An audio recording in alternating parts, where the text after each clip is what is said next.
Assalamualaikum warahmatullahi wabarakatuh. Perkenalkan, nama saya Muhammad Aji Prayogi dari Prodi Sosiologi Agama kelas 3D mata kuliah Fikih Muamalah. Di sini saya akan mempresentasikan mengenai bab-bab fikih muamalah dari kelompok pertama sampai yang terakhir.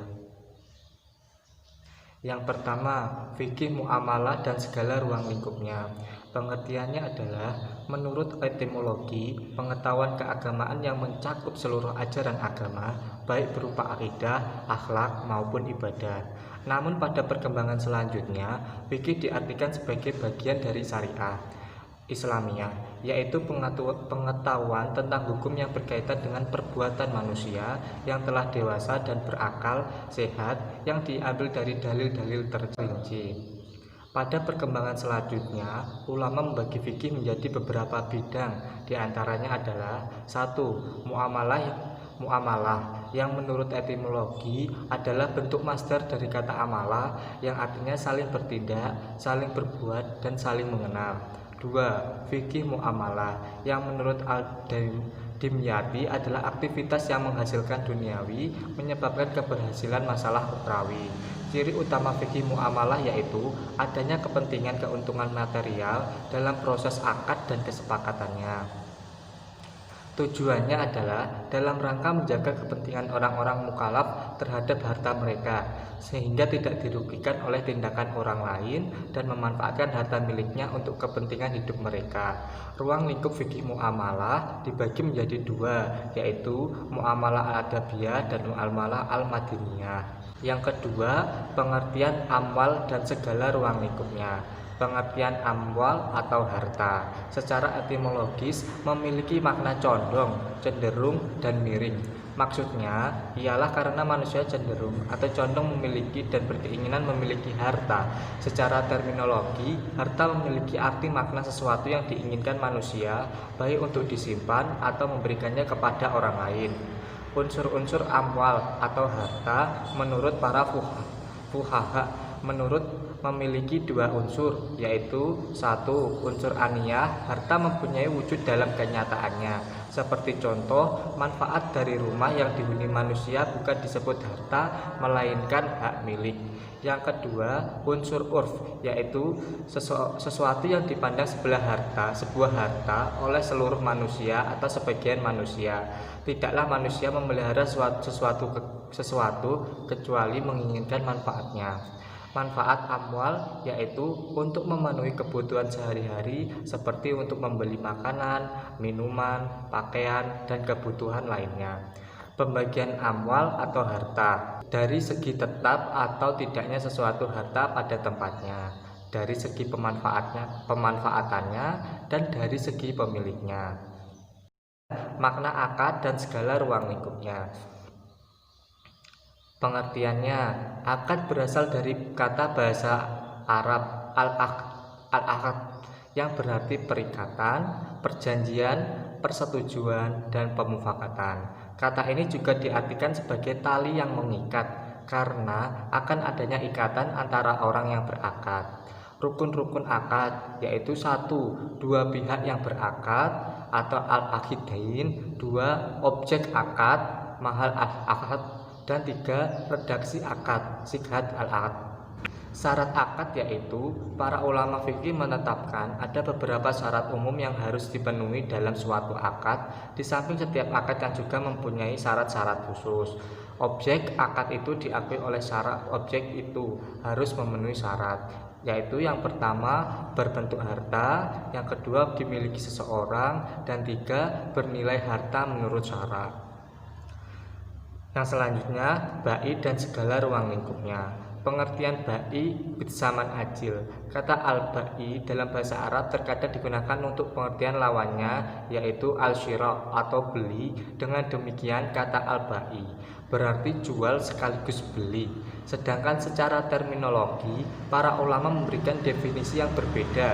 Di kalangan Hanafi terdapat dua jenis beli, yaitu saling menukar harta dengan harta melalui cara tertentu dan tukar menukar sesuatu yang diingini yang sepadan bermanfaat. Rukun dan syarat bai bid saman ajil. 1. Rukun harus memenuhi rukun seperti penjual, pembeli, objek jual beli. Yang kedua, syarat-syaratnya harus berakal, kehendak sendiri atau bukan dipaksa, tidak mubazir atau boros dan balik. Syarat terkait dengan ijab dan qabul, orang yang mengucapkannya harus balik dan berakal. Qabul sesuai dengan ijab. Ijab dan qabul dilakukan dalam satu majelis. Syarat yang dijual belikan suci, ada manfaatnya, barang dapat diserahkan, barang itu kepunyaan si penjual. Syarat nilai tukar, harga harus jelas, diserahkan pada waktu akad. Selanjutnya, ijarah dan ujrah serta ruang lingkupnya. Pengertiannya, ijarah dan ujrah merupakan dua kata yang berbeda tetapi memiliki satu pembahasan. Secara etimologi berasal dari kata bai al-manfa'ah, yang artinya menjual manfaat sesuatu benda maupun jasa atau imbalan dari tenaga seseorang. Ijarah menurut bahasa artinya adalah nama upah. Dasar hukum ijarah dan ujrah. Al-ijarah dalam bentuk sewa menyewa maupun dalam bentuk upah mengupah merupakan muamalah yang telah diisyaratkan dalam Islam. Hukum asalnya menurut jumhur ulama adalah mubah atau boleh dilakukan dengan ketentuan ketetapan syarak berdasarkan Al-Quran dan Ijma. Rukun dan syarat ijarah dan ujrah yaitu akhid, orang yang berakad, sighat, akad, ujrah atau upah. Syarat sahnya ijarah, akhid, sighat, akad antara mukjir dan mustajir, dan ujrah upah. Ariyah dan ruang lingkupnya. Definisi ariyah. Al-ariyah berasal dari bahasa Arab yaitu berarti datang atau pergi. Menurut istilah, ariyah adalah suatu kegiatan muamalah yang memberikan manfaat sesuatu yang halal kepada orang lain untuk diambil manfaatnya dengan tidak merusak zatnya agar zatnya tetap dapat dikembalikan kepada pemiliknya. Hukum, rukun, dan syarat ariyah. Hukum ariyah, asal hukum pinjam meminjam sesuatu itu sunnah, seperti menolong antar orang lain, bisa juga menjadi wajib jika dalam keadaan yang penting, dan juga menjadi haram apabila digunakan untuk sesuatu yang haram. Rukun ariyah, mu'ir, orang yang memberi pinjaman, musta'ir, yaitu orang yang dipinjami, dan mu'ar, barang yang dipinjamkan. Syarat ariyah yaitu balik, berakal, tidak mahjur alaih, orang yang meminjamkan harus pemilik orang aslinya, orang yang meminjam harus jelas, barang harus terdapat manfaatnya. Yang selanjutnya, harat dan ruang lingkupnya. Pengertian harat atau utang piutang berasal dari kata hardun yang bermakna hadhi, maksudnya ialah memutus atau memotong. Secara terminologis ialah memberikan harta kepada orang yang akan memanfaatkannya dan mengembalikan yang di kemudian hari. Utang piutang adalah pemberian harta kepada orang lain yang dapat ditagih dan diminta kembali. Rukun kharat. Sighat kharat terdiri dari ijab dan qabul. Para pihak yang terlibat kharat yaitu pemberi pinjaman dan peminjam, barang yang dipinjamkan. Syarat kharat. Akad kharat dilakukan dengan sighah ijab qabul atau bentuk lisan yang biasa menggantikannya. Adanya kapabilitas atau kemampuan dalam melakukan akad. Adanya barang yang dipinjam, harta yang dipinjamkannya harus jelas ukurannya, baik dalam takaran, timbangan, bilangan, ukuran panjang. Hal ini agar supaya mudah dikembalikannya. Rahn dan ruang lingkupnya. Pengertian, gadai atau rahn secara bahasa dapat diartikan sebagai al-stubut, al-habs, yaitu penetapan atau penahanan. Istilah hukum positif di Indonesia, rahn adalah apa yang disebut dengan barang jaminan, rungguhan, cagar atau cagaran, dan tanggungan. Al-rahn adalah menahan salah satu harta milik si peminjam atas pinjaman yang diterimanya. Rukun, akad dan ijab qabul, akhid, barang yang dijadikan jaminan. Syarat rahn dan murtahin, sihat marhun ibih. Manfaat rahn, jaga kemungkinan nasabah untuk lalai atau bermain dengan fasilitas pembiayaan yang diberikan. Memberikan keamanan bagi segenap penabung dan pemegang deposito bahwa dananya tidak akan hilang begitu saja. Jika nasabah peminjam ingkar janji, ada suatu aset atau barang yang dipegang oleh bank. Jika rahn diterapkan dalam mekanisme pegadaian, maka akan membantu saudara kita yang kesulitan dana. Yang selanjutnya, sirkah dan ruang lingkupnya. Pengertian, sirkah menurut bahasa adalah al-ikhtilah yang artinya campur atau percampuran. Percampuran ini berarti orang mencampurkan hartanya dengan harta orang lain sehingga tidak mungkin untuk dibedakan. Pengertian sirkah menurut para ulama adalah kerjasama antar dua orang atau lebih dalam berusaha, yaitu untung atau ruginya ditanggung bersama. Dalam hukum sirkah yaitu boleh macam-macam dan jenis sirkah. 1.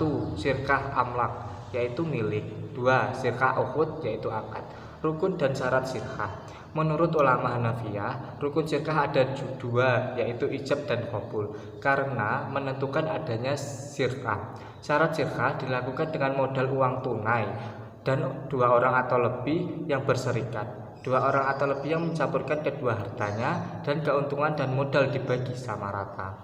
Syarat orang yang mendapatkan perjanjian serikat atau kongsi harus berakal balik dengan kehendak sendiri. Keuntungannya ialah memberikan keuntungan bagi pemilik modal, memberikan lapangan pekerjaan, memberikan bantuan keuntungan. Selanjutnya yaitu mujaraah atau muhabarah dan musyaqah serta ruang lingkupnya. Pengertian, menurut istilah mujaraah adalah akad untuk bercocok tanam dengan sebagian yang keluar dari bumi. Musyaqah diambil dari kata syaqah, yaitu seseorang bekerja pada pohon tamar, anggur, atau mengurusnya, atau pohon yang lain supaya mendatangkan kemaslahatan dari hasil dari sebagian yang diurus sebagai imbalan. Musyaqah adalah bentuk sederhana dari muzara'ah, di mana si penggarap hanya bertanggung jawab atas penyiraman dan pemeliharaan, sebagai imbalan si penggarap berhak atas nisbah dari hasil panen. Syarat dan rukun. Syarat muzara'ah muharabah menurut jumhur berkaitan dengan ulama orang-orang yang berakad, benih yang akan ditanam, lahan yang akan dikerjakan, hasil yang akan dipanen, dan jangka berlaku akad. Rukun-rukun muzara'ah dan muharabah, penggarap dan pemilik tanah atau akid, objek muzara'ah dan muharabah atau muhdilai, harus ada ketentuan bagi hasil menurut ketentuan dalam akad muzara'ah atau muharabah, ijab dan qabul. Syarat musyaqah harus berakal, diisyaratkan dengan penentuan macam apa saja yang akan ditanam. Hal yang berkaitan dengan hasil berkaitan dengan tanah yang ditanami, berkaitan dengan waktu. Rukun musyaqah, dua orang yang akad harus balik dan dewasa. Pohon-pohon yang harus berbuah, menentukan buah ketika akad untuk kedua pihak. Pekerjaan harus penggarap sendiri. Hal-hal yang membatalkan muzara'ah dan muharabah yaitu 1. Jika habis masa muzara'ah dan muharabah, yakni masa waktu yang telah disepakati oleh kedua belah pihak. Salah seorang yang berakad meninggal dunia, dan selanjutnya adalah adanya uzur. Yang selanjutnya mudarobah dan ruang lingkupnya. Pengertian secara etimologi adalah bentuk masdar dan madhi yang berarti berdagang dan diperdagangkan. Jika secara terminologi adalah pemilik harta memotong dari sebagian hartanya sebagai modal dan menyerahkan hak pengurusnya kepada orang yang mengelola, memotong untuk pemilik dari berbagai keuntungan sebagian hasil dari usaha dan kerjanya. Dasar hukum mudarobah yaitu boleh atau mubah. Rukun dan syaratnya. Rukun, pelaku, objek, persetujuan kedua belah pihak, nisbah, keuntungan.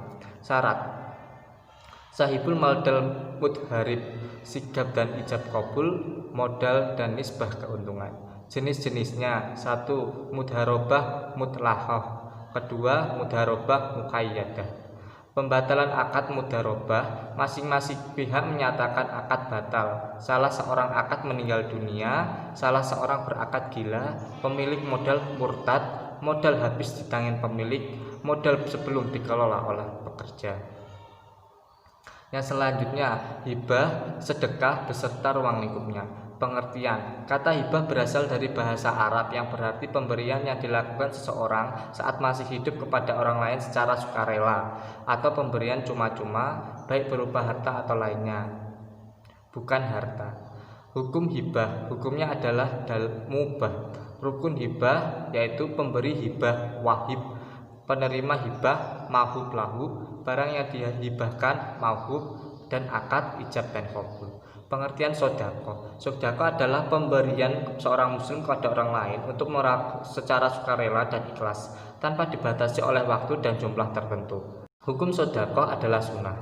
Orang-orang yang memberi syaratnya mentasarufkan atau memperedarkannya, orang yang diberi syaratnya berhak memiliki. Pengertian hadiah. Hadiah adalah pemberian dari seseorang sebagai bentuk apresiasi atau sebagai rasa syukur atas pemberi hadiah. Hukumnya adalah mubah. Rukunnya adalah yang memiliki hadiah itu wajib mentasyarufkannya, hikmahnya sebagai bentuk peduli kita terhadap seseorang. Riba beserta ruang lingkupnya. Pengertian. Menurut bahasa artinya tambahan, secara linguistik berarti tumbuh dan besar. Untuk istilah teknis yang artinya pengambilan atau tambahan dari harga pokok atau modal batil, riba juga berarti pengambilan tambahan baik dalam transaksi jual beli ataupun pinjam meminjam. Macam-macam riba, yaitu riba qard, riba jahiliyah, riba fadl, riba nasi'ah. Hukum riba adalah haram. Yang selanjutnya, munakahat dan ruang lingkupnya. Kata munakahat yang terdapat dalam bahasa Arab yang berarti nakah, yang dalam bahasa Indonesia yaitu kawin atau perkawinan. Kata kawin adalah terjemahan dari kata nikah dalam bahasa Indonesia. Syarat dan rukun pernikahan. Rukun mempelai laki-laki, mempelai perempuan atau wali, 2 orang saksi, syihad dan ijab kabul. Syarat calon mempelai perempuannya halal dinikahi oleh laki-laki yang ingin menjadikan istri. Jadi perempuannya itu bukan merupakan orang yang haram dinikahi, baik karena haram dinikahi untuk sementara atau selamanya. Akad nikahnya dihadiri oleh saksi. Tujuan pernikahan: 1. Menjalankan ajaran Rasulullah SAW, 2. Memperbanyak keturunan, 3. Menjaga kemaluan dirinya dan istrinya, mendudukkan pandangan dirinya dan istrinya dari hal yang haram. Larangan pernikahan: larangan abadi yaitu mahram mu'abbad, dan 2. Larangan sementara mahram mu'akhad. Cukup sekian presentasi dari saya, dan mohon maaf jika ada kurangnya. Terima kasih. Wassalamualaikum warahmatullahi wabarakatuh.